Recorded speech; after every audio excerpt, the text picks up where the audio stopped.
मोठ्या मोठ्या शहरांमध्ये फ्लॅट खरेदी करणं ही आता परंपरा झाली. गावाकडे आपण जमीन खरेदी करतो, त्यावरती आपल्याला हवं असलेलं घर बांधतो. पण मोठ्या शहरांमध्ये, खास करून मुंबई, नवी मुंबई, ठाणे, पुणे, नागपूर, नाशिक, औरंगाबाद यासारख्या मोठ्या शहरामध्ये जमिनीच्या किमती फार वाढलेल्या आहेत. अशा वेळेस स्वतःची जागा घेऊन तिथे घर बांधणे हे न परवडणार आहे सामान्य लोकांसाठी. आणि आपण अशा वेळेस जर आपल्याला घर खरेदी करायचं असेल तर बिल्डर किंवा डेव्हलपर्स कडून आपण अशा प्रकारे घर खरेदी करतो. आपल्या या बांधकामाच्या जे झंझट आहे यामधून आपण बाहेर निघून सहजपणे आपल्या घरात प्रवेश करू शकतो. सोबतच काही अम्युनिटीज फॅसिलिटीज सुद्धा आपल्याला बिल्डर्स कडून प्रोव्हाइड केल्या जातात. त्यामुळे आता आपण फ्लॅट खरेदीलाच प्राधान्य द्यायला लागलो आहे.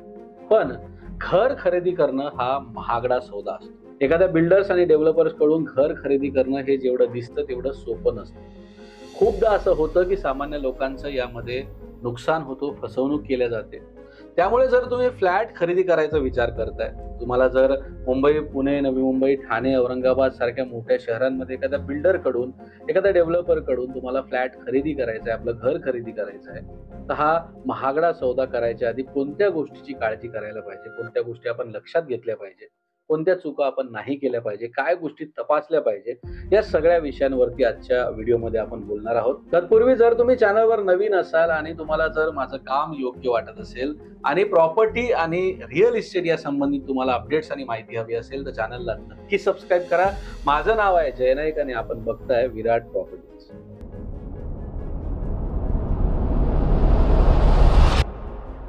सर्वप्रथम घर घ्यायला जाताना आपण ज्या बिल्डर कडे चाललोय त्या बिल्डर बद्दल पूर्णतः माहिती काढा की त्या बिल्डरने यापूर्वी कोणकोणते प्रोजेक्ट वरती काम केलेले आहेत, कोणकोणते प्रोजेक्ट जे आहेत त्यांनी डिलिव्हर केलेले आहेत. खूप सारे असे प्रोजेक्ट मुंबई, नवी मुंबई सारख्या मोठ्या शहरामध्ये आपल्याला बघायला मिळतं की त्या बिल्डरने खूप साऱ्या बुकिंग्स घेतलेल्या आहेत. अंडर कन्स्ट्रक्शन बिल्डिंग आहे आणि 10-10 वर्ष झाले, 8-8 वर्ष झाले, अजून सुद्धा लोकांना त्यांची घरं मिळालेली नाही. हा प्रॉब्लेम पूर्वी खूप भयंकर होता. याच प्रॉब्लेमच्या सोल्युशनसाठी मग गव्हर्नमेंटने रेरा ही गोष्ट आणलेली आहे. जर रेरा तुमच्यापैकी कोणाला माहित नसेल तर सांगू इच्छितो. रेराचा फुल फॉर्म आहे रिअल इस्टेट रेग्युलेटरी अथॉरिटी. म्हणजे रेरा एक अशी संस्था आहे जी या सगळ्या बिल्डर आणि जे डेव्हलपर्स आहे यावरती रेग्युलेट करते, यांच्यावरती नियमन आणते की तुम्हाला या मर्यादेमध्ये घरं लोकांना बांधून त्यांना त्यांचा ताबा द्यावा लागेल. आता जर तुम्ही घर खरेदी करायला जात असाल तर तो बिल्डर जो आहे, तो जो प्रोजेक्ट आहे याच्याबद्दल पहिल्यांदा पूर्ण माहिती.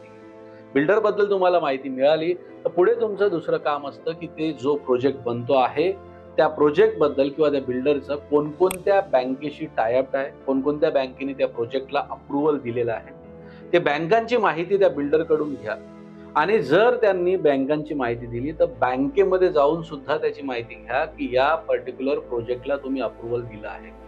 एखादी बँक जेव्हा एखाद्या प्रोजेक्टला अप्रुव्हल देते तेव्हा तो प्रोजेक्ट पूर्णपणे सुरक्षित मानला जातो आणि अशा प्रोजेक्टमध्ये तुमचे होम लोन्स होण्याची शक्यता सुद्धा खूप जास्त असते. त्यानंतर फ्लॅट ज्या प्रोजेक्टमध्ये, ज्या प्रकल्पामध्ये तुम्ही घ्यायचा विचार करताय तो प्रकल्प, तो प्रोजेक्ट, त्याचं लोकेशन हे कुठे आहे. आता तुम्ही ज्या माध्यमाने तुमच्या ऑफिसमध्ये, तुमच्या कामाच्या ठिकाणी जाताय, जर तुम्ही कार वापरत असाल, बाईक वापरत असाल, पब्लिक ट्रान्सपोर्ट म्हणजे रिक्षा, बस स्टॉप आणि रेल्वेचा जर वापर करत असाल तर या सगळ्या सुविधा जसं की रिक्षा स्टँड, बस स्टॉप आणि रेल्वे स्टेशन त्यापासून किती लांब आहे याची पूर्वकल्पना घ्या.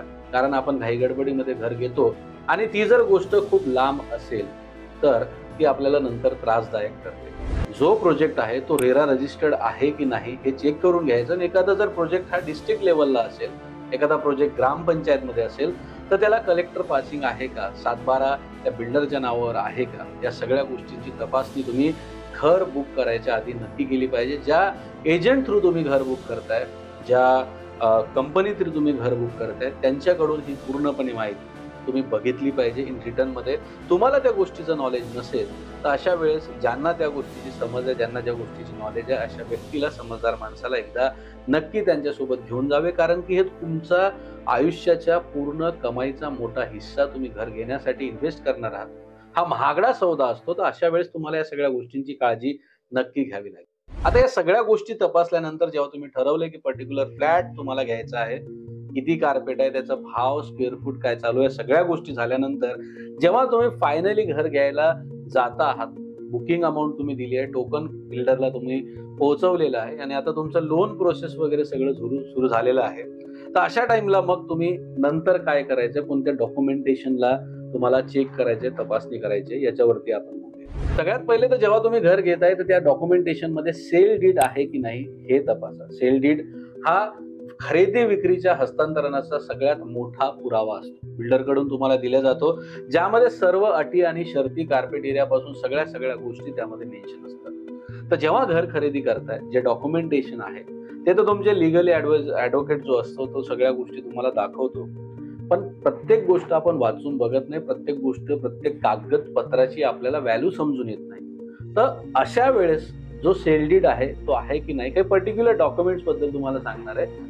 त्या गोष्टी आहेत की नाही हे चेक करून घ्यायचं. की पहिला डॉक्युमेंट आहे सेल डीड, की सेल डीड त्या पूर्ण डॉक्युमेंटेशन मध्ये आहे.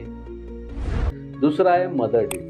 मदर डीड तेवढंच आवश्यक डॉक्युमेंट आहे जेवढं सेल डीड असतं. भविष्यात तुम्हाला ही प्रॉपर्टी विकायची आहे किंवा या प्रॉपर्टीवरती लोन घ्यायचं आहे, कुठल्या प्रकारचं काही इन्व्हेस्टमेंट करायचं आहे, तर अशा वेळेस ही मदर डीड फार आवश्यक असते. त्यानंतर खरेदी विक्री करार. खरेदी विक्री करारामध्ये तुम्ही कोणत्या भावावरती तो घर घेतला आहे, त्या पर्टिक्युलर प्रकल्पाचा तर सध्या रेडी रेकनर व्हॅल्यू किती आहे, कोणता ॲग्रीमेंट व्हॅल्यू आहे, त्या ॲग्रीमेंट व्हॅल्यूनुसारच तुम्ही किती स्टॅम्प ड्युटी भरणार आहात, किती जीएसटी भरणार आहे, हे सगळं ठरवलं जातं. त्यामुळे खरेदी विक्री करारामध्ये या सगळ्या गोष्टी मेन्शन असतात की तिथे पर स्क्वेअर फूटचा रेट काय आहे, त्या स्क्वेअर फूटनुसार तुमचा कार्पेट एरिया किती आहे आणि तुमच्या कार्पेट एरियानुसार त्याची काय ॲग्रीमेंट व्हॅल्यू झालेली आहे, डेव्हलपमेंट चार्जेस किती आहे, जीएसटी किती त्यामध्ये आहे, स्टॅम्प ड्युटी आणि जे काही लिगल चार्जेस वगैरे सगळ्या गोष्टी खरेदी विक्री करारामध्ये असतात. त्यामुळे खरेदी विक्री करार हे सुद्धा चेक करणं फार गरजेचं असतं. त्यानंतर हे करत असताना बिल्डिंग मंजुरी प्लॅन पण बघून घ्यायचा. एखादा बिल्डर जर एखादी प्रोजेक्ट बनवत आहे तर बिल्डिंग मंजुरी प्लॅन जो आहे तो त्यांनी रेरा किंवा एखाद्या संस्थेकडून घेतलेला असतं, तर तो मंजुरी प्लॅन जो आहे तो सुद्धा तुम्ही चेक करून बघितला पाहिजे. सोबतच ज्या स्थानिक संस्था आहेत जसं की महानगरपालिका, ग्रामपंचायत किंवा जिल्हा परिषद, या सगळ्या सामाजिक संस्थांच्या सगळ्या सर्टिफिकेट्स त्या प्रोजेक्ट्सला आहे किंवा नाही, या सगळ्या गोष्टी ज्या तुम्ही उलट तपासण्या करणे गरजेचं असतं. सोबतच त्यामध्ये इमारत मंजूर योजना, लेआउट योजना, या सगळ्या गोष्टी पण तुम्ही बघितल्या पाहिजे. आता सगळ्यात महत्वाचं असतं जेव्हा तुम्ही घर बुक करता तेव्हा अंडर कन्स्ट्रक्शन मध्ये करताय, कारण रिसेल मध्ये किंवा नवीन घर घेणं किंवा एखादा व्यक्ती जेव्हा घर घेतलेला तो घर विकतो तो महागडा पडतो. ऍज कम्पॅरिझन जो रिसेल मध्ये किंवा रेडी असलेलं घर आहे त्यापेक्षा अंडर कन्स्ट्रक्शन मध्ये घर घेणं परवडणार असतं, कारण त्याच्या किमती ज्या आहेत त्या थोड्या स्वस्त असतात. त्यामुळे आपण अंडर कन्स्ट्रक्शन घर घेणं जास्त प्रिपेअर करतो. पण अशा वेळेस काय असतं की तुम्हाला हे गोष्ट लक्षात घ्यायची आहे की त्यांची रेरा पोझिशनिंग जो आहे तो डेट काय आहे. एखादी गोष्ट 2024 मध्ये बनायला सुरुवात झाली आहे तर रेराकडून जास्तीत जास्त 2 ते 3 वर्षांची सहुलियत त्यांना मोहलत दिली जाते. तेवढ्या वर्षात ते लोक तुम्हाला पोझिशन त्यांनी द्यायला पाहिजे. जो सीसी असतो जसं की क्लिअरन्स सर्टिफिकेट आणि त्यानंतर ओसी ऑक्युपन्सी सर्टिफिकेट हे त्या बिल्डरला दिलं जातं, त्यानंतरच तुम्हाला त्या घराचा ताबा मिळतो. तर जेव्हा घर घेताय तर या सगळ्या गोष्टींची तुम्हाला काळजी घ्यायची असते, कारण हा घर आहे, हे घर घेताय, महागडा सौदा असतो, खूप मोठा पैसा, कमाईचा, काटकसरीचा, कष्टाचा पैसा तिथे लागतो. त्यामुळे या छोट्या मोठ्या गोष्टी समजून त्याला दुर्लक्षित करू नका आणि पूर्णपणे तो एजंट कोण तुमचा असेल, एखादी कंपनी असेल, ब्रोकर फर्म असेल, यांच्या भरोशावरती किंवा यांच्या विश्वासावरती राहू नका. स्वतः तुम्ही पण सुजाण नागरिक बना आणि काही गोष्टी ज्या तपासल्या पाहिजेत त्या गोष्टी तपासा.